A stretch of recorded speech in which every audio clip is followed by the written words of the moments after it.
It's 28 degrees in Lucknow. However, Netherlands have turned up a bit cold in this match so far. Just 179 on the board. It was one of those bizarre batting performances. You're watching Cricbuzz Live. My name is Manish Batavia. Dinesh Karthik and Michael Vaughan alongside. Take a look at that batting card. Just 179 all out, 4 run-outs.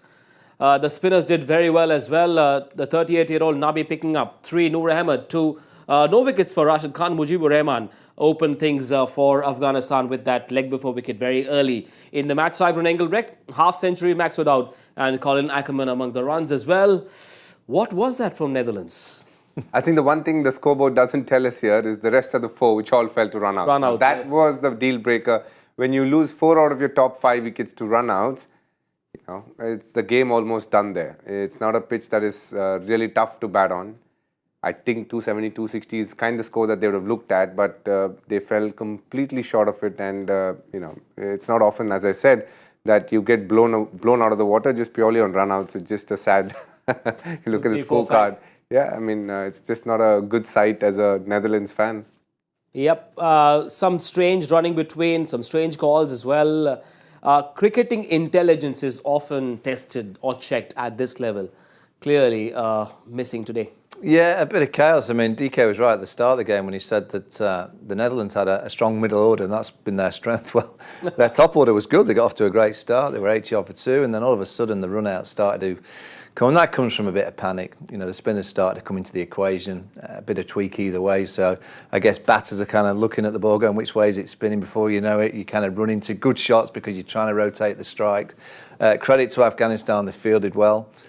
They were electric in the field, that's what you have to do. But it was almost like a typical, and I don't want to diminish the Netherlands, but it was a minnow batting performance. Yeah. You know, we've seen that when you get under a little bit of pressure, they panicked. They'll be disappointed because they're better than that. And DK's right, 250, 260 was certainly possible on that pitch. 66 for 1 in the first 10, 81 for 2, I think it was, at 15. And we all thought, I mean, Michael and I were on Cricbuzz Combox and we talked the possibility of 220, 230, 240. And suddenly that maxed out run out, it just seemed to set that panic among the other batters. Amongst all the run-outs, I think maxed out run-out is the most acceptable one from a Netherlands point of view, only because a great piece of fielding. The 2 was there, and it was a very good piece of fielding. The rest of it was just what he said, panic running, and it's built on pressure. It's built on the fact that you're finding it hard to rotate. So you just at the first given chance, you're doing something that you should not be doing in terms of run-outs. But yeah, I mean, when you look at that pitch, there are no demons there. There is a bit of turn. It's not an easy pitch. It's not It's not a pitch which is 350 or 360. But they've fallen well short of it. And now Afghanistan have a chance. And Michael was alluding to that off-air, saying if they get off to a good start and they get the runs early, then they'll probably get ahead in the run rate as well. I reckon the whiteboard of Jonathan Trott will be out. I reckon it'll be 50 after 10, probably 100 after 20, and then just clear them out in 28, 30 overs. Yes, we've got to talk about the only good partnership that we saw for the second wicket between Ackerman and maxed out, and they seem to be doing all right before that wicket fell. Some nice shots, you know, the straight drive by Ackerman, maxed out playing some lovely shots at the start as well. But I thought Cyber Engelbrecht was the one who had a good calm shoulder, played some good shots, was taking the team home. And luckily he had to get run out as well. So, you know, it was a day which had a few good shots, some good bowling by the Afghan bowlers, but marred by run-outs, and that was sad to see. I reckon, I mean, I'm sure our kind of gurus in the back office, to have 2, 3, 4 and 5 run out, I don't know if that's... I can't imagine that's ever happened in the World Cup before. So they're breaking records. Well, the record, even if I think it's a record that's just been broken. So the Netherlands are doing extraordinary things, and even if they're breaking records that they don't want to break, they're doing all right.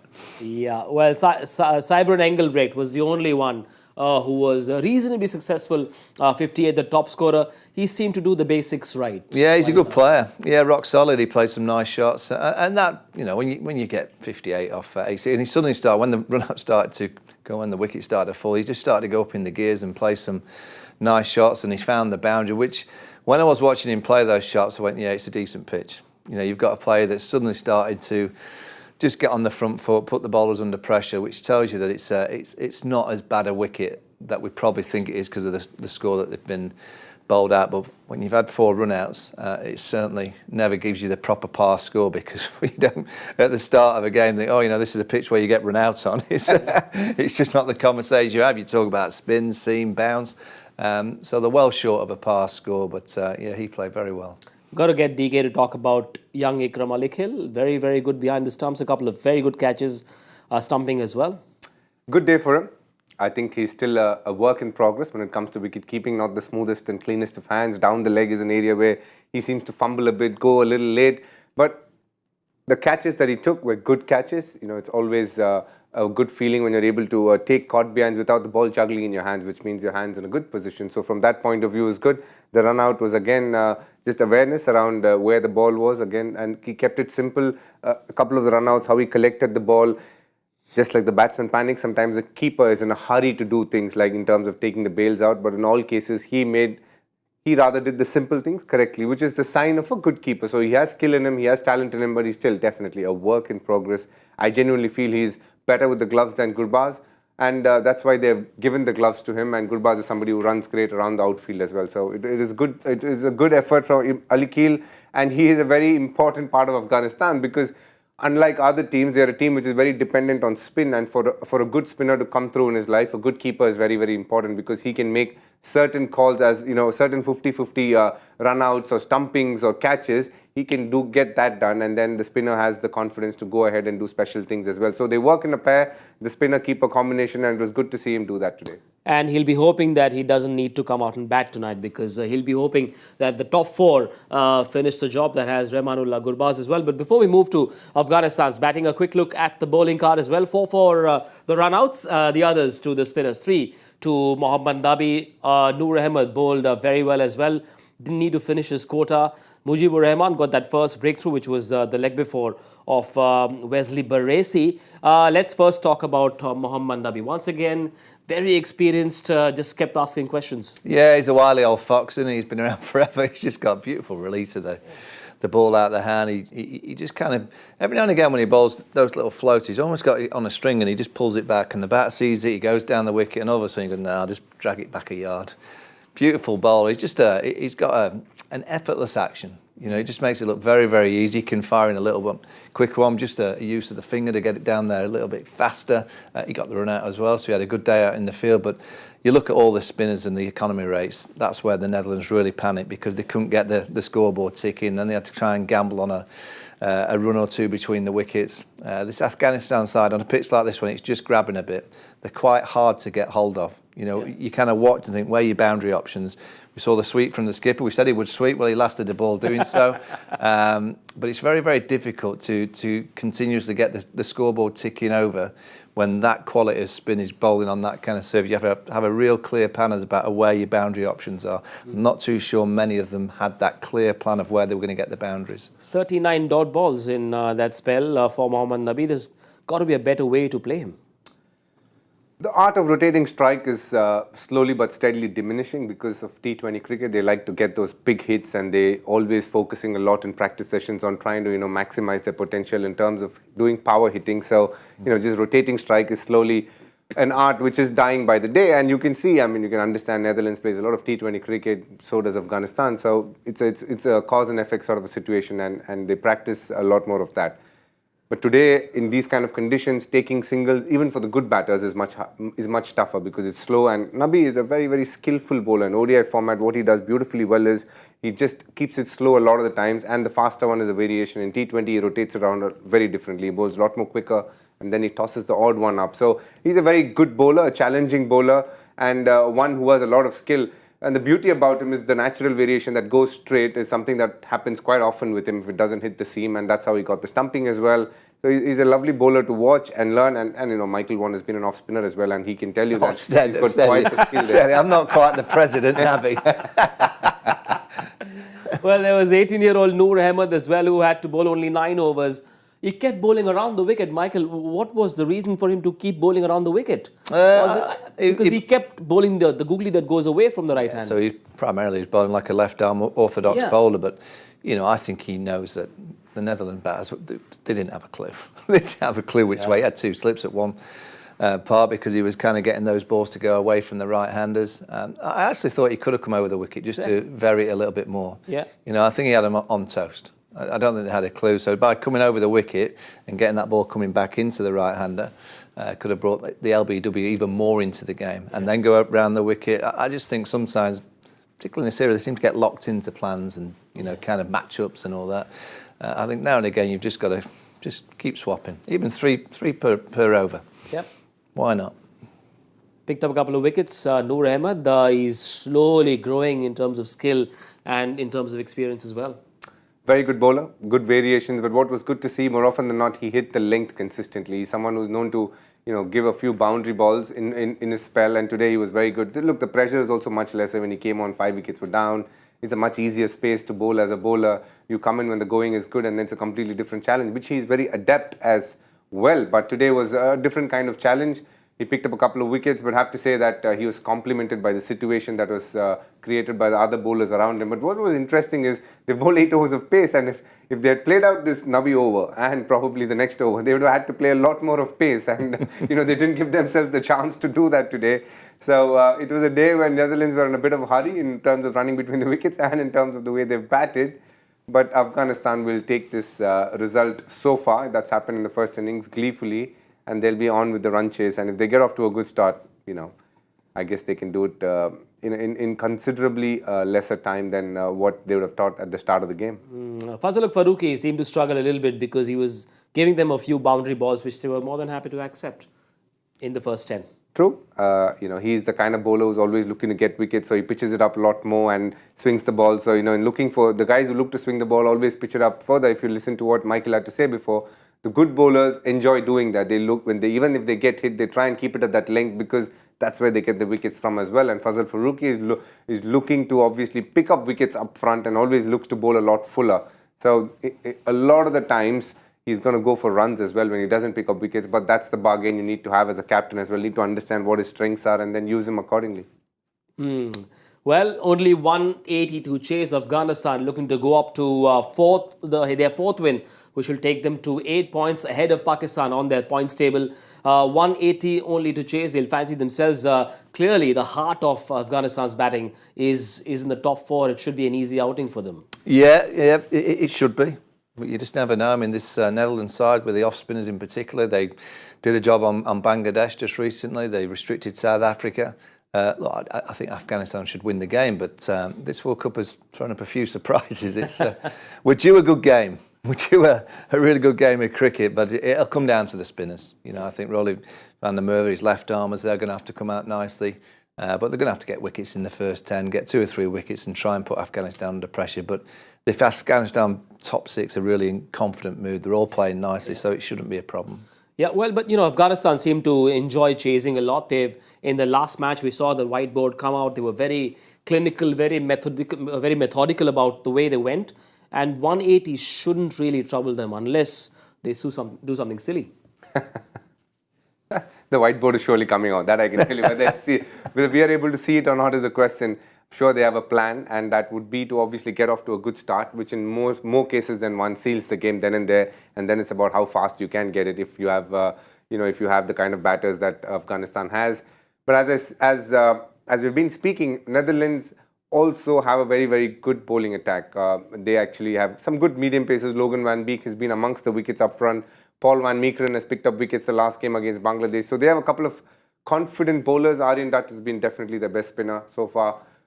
Roelof van der Merwe, I mean, the more we speak, you realize how good he is in terms of attitude. So he's going to come and give it his best yet again. So here's a game for Netherlands to probably try and push on Afghanistan. But I still think Afghanistan have it in them and it's their game to lose as we sit here. Do they say, listen, let's finish this in 25, let's work on our net run rate? Or do they say, let's not do anything stupid, let's just win? Doesn't matter how long it takes. It's a tricky one, is it not? Yeah, I think 25 is just asking maybe a little bit too much. But I just hope Jonathan Trott's not got the whiteboard out saying he wants to be 30 after 10, 60 after 20. Or if they get the chance to, we've seen it in this tournament, and we kind of think that it could be a difference between 4th and 5th place. If you get an opportunity to really improve your net run rate, go for it.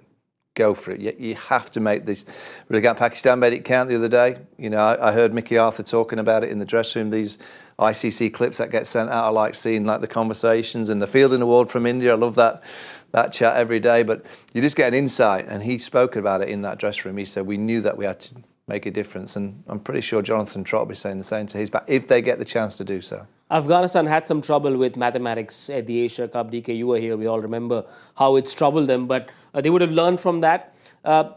Would you accept a win in 35-40? Is that what you'd look at if you were in that camp? I wouldn't look at a number at this stage. I think first challenge is to make sure they don't lose wickets up front. If they lose wickets up front, then they're not going to think about when they want to finish it. Then they'll be looking to just win the game.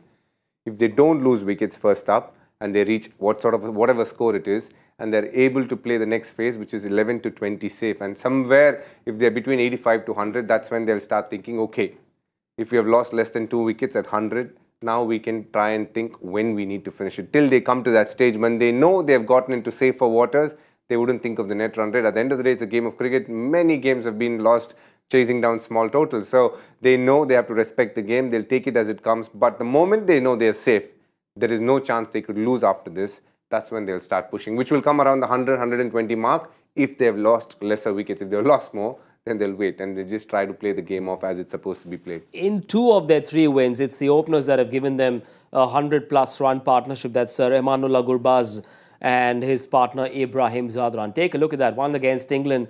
Michael will remember that as well. Pakistan, again, 130. They seem to be playing this fearless brand of cricket. If they can do it against England and against Pakistan, they will be licking their lips against this Netherlands lineup. Yeah, and just look at the numbers. Just get those numbers back on the screen. It's those century partnerships in the rate. Look at the 114 off 16.4, 130 off 21.1. So when they get in this pair, they go. Yeah. You know, and I think for Afghanistan to win the game quickly, it probably will need an opening partnership to just flourish. Exactly what DK said. It's the first 4 overs. First 4 overs, you see it off. You just play orthodox, and you just get in, get used to conditions, and then suddenly, I think this pair they have a real good mindset for white ball cricket. They like to hit the boundaries. Yeah. They like to go. They like to play the shots. Exactly what you require when you're chasing down a small total. But you wouldn't want to lose them both in the first 5 or 6 overs by something completely reckless. We've got a few questions coming in. Good to know that a lot of Indians are watching this game as well. Even after India have qualified, good to see that there's so much interest around Afghanistan and around Netherlands. Let's see what this question is with Ask Cricbuzz Live. This one's coming from Debaria Ghoshal. Instead of mindless bilateral games, why can't teams like Afghanistan, Netherlands be invited for triangular series and make tripartite tussles cool again? Mr. Vaughan. Well, yeah, I mean, it's a good question. My concern is that I don't know if there's going to be many bilateral series going forward, full stop. You know, I just think the calendar's so jam-packed. If we want Test cricket to survive, we've also got franchise leagues around the world that are flourishing in terms of wealth for the players, for the owners. There's not enough months in the year for 50-over bilateral cricket, 20-20 over bilateral cricket. And I think if something's going to give, I think bilateral international cricket will give. And when you're going into a World Cup, whether it's a T20 World Cup or a 50-over World Cup, you almost tune yourself back into international T20 or 50-over a month before the World Cup and then go straight to the World Cup. So I think something will give, and I think the bilateral, if I was saying one format, I think the 50-over format will be the first to go in terms of bilateral cricket. But if it was that we had 18 months a year, and we can fit in more, that's a brilliant idea, because I do like triangular series. I actually would love to see triangular test series. Interesting. I really would, particularly in parts of the world that loves test match cricket and gets a huge amount of support. England, we love test cricket. And I would love to see triangular test matches in the UK because, you know, say Bangladesh played Sri Lanka down in Somerset, you would get 12,000 every single day. If you played Pakistan versus Bangladesh, you get a jam-packed crowd in the UK. I watch a lot of this test cricket around the world, and I turn on the TV and I'm watching thinking, well, there's no one there. There's no one watching. This can't be a great event. And I believe in sport, when you're watching on television, the reason why the IPL is brilliant, not just the cricket, because the atmosphere that comes through the TV screens, because you're watching, you go, wow, look at how many people are watching this product. It must be an incredible product. If you turn on a test match, and Sri Lanka are playing, and I'm not picking on them, Sri Lanka play Bangladesh and say it's down in Galle, beautiful venue. And you turn, oh, there's no one there. There's no atmosphere. So there you go. There's my answer and solution to it. I don't think there's going to be a great deal of bilateral cricket. If there was, I'd just love to see triangles, but in particular Test match triangular series. Well, with media rights having been sold, especially in India for a whopping sum, there will be enough reason, at least commercial reasons, to keep bilaterals alive. But from a cricket romantic point of view, we often ask for context, and I suppose this idea of triangulars and quadrangulars solves that problem because there is context. I'll go a step further and say I think bilaterals for Test series, a few teams can afford to do it. Bilaterals for T20s might reduce a bit because they're trying to give a lot more importance to World Cup, so we need to see where that stands. If they ever want to keep this format alive, I think the only way to do it is playing triangulars, quadrangulars, or like the rugby fives, like cricket fives, like 5 teams in a tournament at some point of the year. And it can be interesting, but because they want to give World Cup a lot of context, I think they can stick to triangulars or quadrangulars, maybe 1 a year or 2 a year max if they find the time, which, as Michael said, is a very hard proposition right now. I don't believe bilateral ODIs are doing much for the game because not many of us even remember the amount of bilaterals being played. We don't remember the results of some of the bilaterals that's happened. Test cricket we'll remember for sure because when India played Australia, we know what's going to happen. England storing India, we will definitely watch those.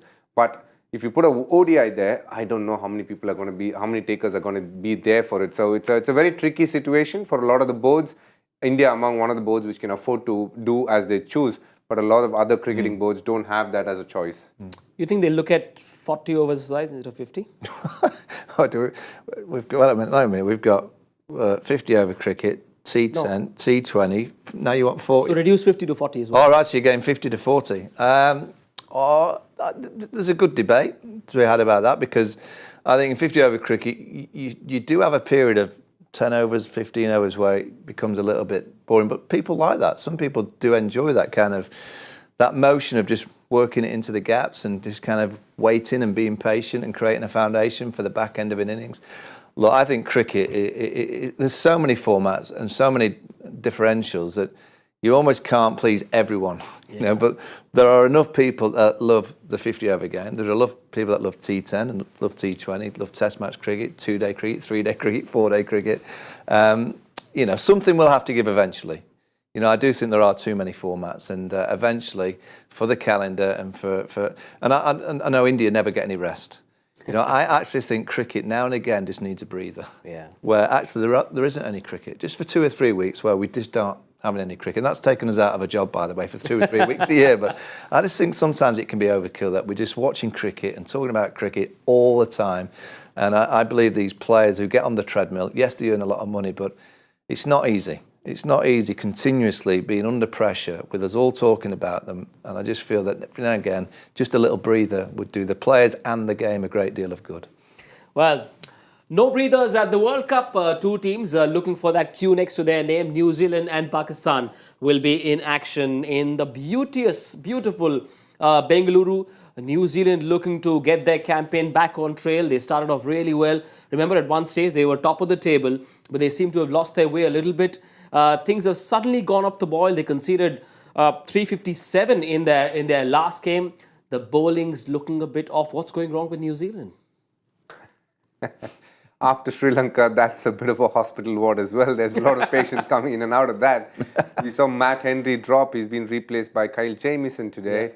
And, obviously Lockie isn't fit. Mark Chapman isn't fit. Southee's just gotten fit. Then you have Kane Williamson, who's been unfit. So they have a few problems in terms of fit players. And if you see Kane Williamson's font is rather dull, which tells you he's not going to be available for tomorrow as well. Kyle Jamieson is coming, the big green, whether they'll be playing him tomorrow. I heard Lockie Ferguson is bowling, so there is a good chance Lockie Ferguson will walk in for Matt Henry tomorrow. Now, their worrisome part is Devon Conway, who started well in this tournament but has just dropped off a little bit from the lofty standards that he usually sets. Tom Latham has been a bit of a disappointment so far in the World Cup. Glenn Phillips has been good. Just the one knock, 70 he got against Bangladesh. Yesterday, he played, the previous game, he played a good knock of 60. But we all know it came at a time when they knew there was nothing else to do in that game. The game had been done. The 3 informed batters have been Rachin Ravindra, who's been good for them. Daryl Mitchell, now he's been in some really good form. And Kane Williamson is fit, obviously he is what he is. But again, when you go down the order, the bowling, Trent Bolt has not got them the early wickets that they are used to. That has been an area where they need to, obviously they look at. Mitchell Santon has been a revelation for them. So there are been pluses. James Neesham knock in the previous game again, whether he will be fit because he got hit on the hand, batted much later in that game. Small things like this, but mainly if you had to sum up New Zealand, it's been a bit of a whirlwind as a start. They've done beautifully, but then they've just kept dropping like flies and they found it hard to sometimes, play their best 11. Yes, after winning 4 and 4, they've lost their last 3, and that augurs really well for their opponents. Pakistan, who are back, at least for now they are. We never know which Pakistan will turn up, but in that last game, they looked like everything sort of came together. The bowlers bowled well. The batters knew exactly what they were doing, barring Babar Azam. This is starting to look like the Pakistan that everyone likes to watch. Well, it's the Pakistan that we know. Yep. My concern for Pakistan this last 2 days has been no chaos. They ain't going to play well without the chaos. So I'd be slightly concerned if I was a Pakistan fan. Do you think they should start some problem? Someone's got to resign today. Someone's got to quit, resign. There's going to be a WhatsApp message leaked. Something's got to happen because the last performance was fantastic. They just had that buzz energy. They were brilliant in the field, great ball, and they got it reverse swing. And that's when I watch Pakistan cricket. Yeah, it's a bit of a dusty bowl in Calcutta, and it's a perfect wicket for them. But when the reverse swing in it, and the spinners are getting it, grabbing in, they're kind of in tight as a fielding unit. And then you get Fak as a man going out there and clubbing it over mid-wicket, and they all went for it to get that net run rate. Collectively, they went for it. They all bought into it. I watched that and went, wait a minute, they could be onto something here. And New Zealand, it's like a bit of Dad's army tomorrow, trying to get them fit, patched up, and 11 out on the field. You have to fancy, it's a day game as well. Yep. So the lights won't come into play. You have to fancy Pakistan on a dry wicket with the way that they bowled in the last game, with a few of their players finding a little bit of form with the bat in hand. So I think Pakistan should be okay tomorrow. I hope. I'm big in it because I honestly want an India-Pakistan semi-final. I'm desperate for that to happen.